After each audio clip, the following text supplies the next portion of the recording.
Hello, friends. I came outside to do some filming today for our story. It started getting really cold. Luckily, I had time to set up a fire. Not too bad, right?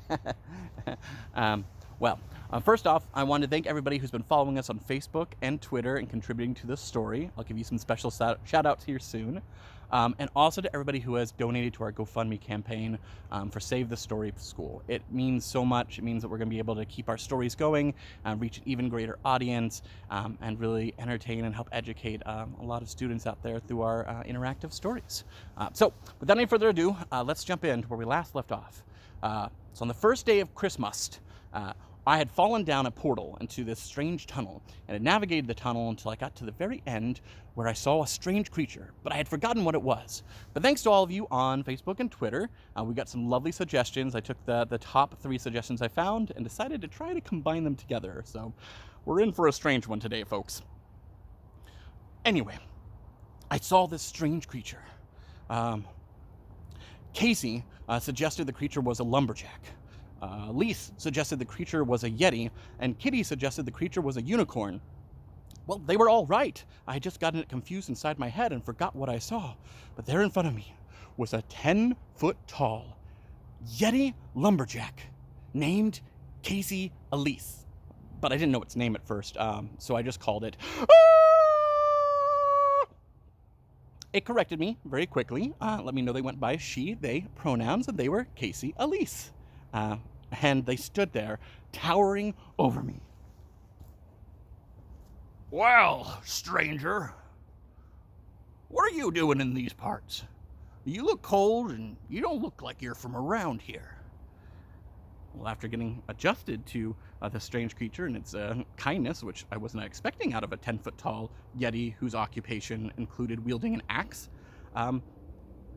I fell down a portal. I found myself here. I have no idea where I am. I was going to the grocery store. I was going to try and get some donuts afterwards. Donuts? What are those? Suddenly I realized I was in more trouble than I thought. There were no donuts in this world. I just want to get back. I did some exploring. I'm in over my head. Could you please help me? Well, Casey Elise, the mighty yeti lumberjack, Took a second and said, well, let me ask you something. It turns out yeti lumberjacks are big fans of puns. Go figure. How would you like an escort into the village proper until you can take care of yourself? I said I'd love that. That'd be wonderful. Again, kindness from the strangest of places and the strangest of beings. Well, there's just one thing. I just got to get my friend here. Kitty, kitty, kitty, kitty. Psst, psst, psst, psst, psst. Come here. Okay, well, who am I to judge? A yeti lumberjack has a kitty for a companion.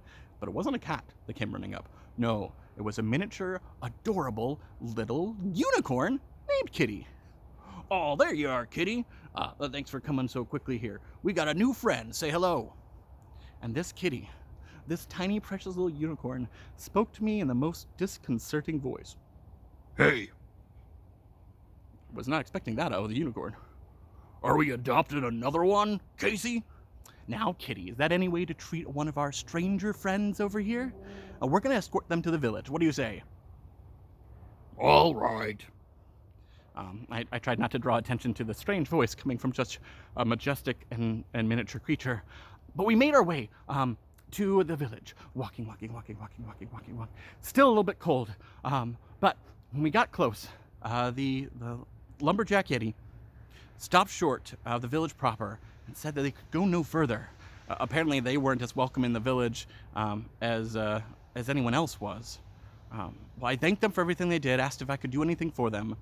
They said just to remind the people in the village that, just because someone's 10 foot tall, a yeti, wields an axe, and has a unicorn with the deepest voice in the world. Hey, that's not nice to say. I'm sorry. It doesn't mean that they aren't somebody who isn't kind, noble, and helpful. Well, I promised Casey Elise that I would put in a good word in the village for them, but that I had to make my way. So I waved goodbye to Casey Elise as they walked off with their companion Kitty. Bye. Bye. Well, I threw my coat back on, warmed myself back up, and started to step into the village. But that's when I saw it. You see, this was no normal village. No, there was something very strange about it. I just forget what it is. Can you help me again? We need to keep telling the story so I can find out how I got out of that strange world and got back here. I need your help on this third day of ChrisMust coming up. Please reach out to us on Facebook or on our Twitter accounts and give us some suggestions of what should happen next. You help influence the story and make me dress up in all sorts of strange things. I promise I only make it weirder from here. So hope the stories are entertaining you so far. If they are, please know that we do a lot of interactive roleplay, games, and adventures, including a full-day Dungeons & Dragons event coming up at the end of this month. So if you'd like to play a game yourself with us and see what it's like to actually participate in some of our classes, please look us up at thestoryschool.org. We would love to have you. All right, until the third day of ChrisMust, happy holidays, everyone.